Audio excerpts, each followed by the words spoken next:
பொதுமக்களுக்கு முக்கிய எச்சரிக்கை. நாட்டின் தற்போதைய பொருளாதார நெருக்கடி காரணமாக வருமான இழப்பு, வேலைவாய்ப்பு குறைவு மற்றும் சமூக சிக்கல்கள் அதிகரித்துள்ளதால் பொதுமக்கள் அனைவரும் கூடுதல் கவனத்துடன் நடந்து கொள்ள வேண்டும் என இலங்கை போலீஸ் துறை அறிவுறுத்துகிறது.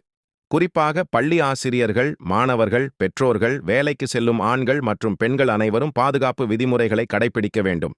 பொது இடங்களில் விலை உயர்ந்த தங்க நகைகள், கடிகாரங்கள் மற்றும் மதிப்புமிக்க பொருட்களை அணிவதை தவிர்க்க வேண்டும். கைபேசி பயன்பாட்டை பொது இடங்களில் குறைத்து தேவையற்ற அளவில் பணத்தை எடுத்துச் செல்ல வேண்டாம். ஏடிஎம் மற்றும் கிரெடிட் கார்டுகளை பாதுகாப்பாக வைத்திருக்க வேண்டும். அறிமுகமில்லாத நபர்களை வாகனத்தில் ஏற்றிக்கொள்ள வேண்டாம். வீட்டில் இருப்பவர்கள் கதவு மணி அடிக்கும்போது பாதுகாப்பான தூரத்தில் இருந்து சரிபார்க்க வேண்டும். குழந்தைகள் சீக்கிரமாக வீட்டிற்கு திரும்புமாறு அறிவுறுத்த வேண்டும். தனிமையான வீதிகள் மற்றும் குறுக்கு வழிகளை தவிர்த்து முடிந்தவரை பிரதான சாலைகள் மற்றும் அரசின் பொது போக்குவரத்தை பயன்படுத்த வேண்டும். பயணம் செய்யும்போது உங்கள் இருப்பிடத்தை பெற்றோர், குடும்பத்தினர் அல்லது நம்பகமானவர்களுக்கு தெரிவிக்க வேண்டும். வாகனத்தில் ஏறியவுடன் கதவுகளை பூட்ட வேண்டும். அவசர தொலைபேசி எண்களை எப்போதும் அருகில் வைத்திருக்க வேண்டும்.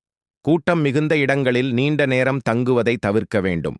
முகக்கவசம் அணிவதால் நபர்களை அடையாளம் காண்பது கடினமாக இருப்பதால் சுற்றுப்புறத்தை எச்சரிக்கையுடன் கவனிக்க வேண்டும். சந்தேகமான நபர்கள் அல்லது சம்பவங்கள் காணப்பட்டால் உடனடியாக போலீசாருக்கு தகவல் வழங்க வேண்டும்.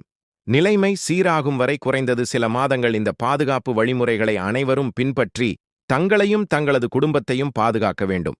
இந்த தகவலை பிறருடனும் பகிர்ந்து சமூக பாதுகாப்புக்கு ஒத்துழைக்குமாறு கேட்டுக்கொள்ளப்படுகிறது. Like and share.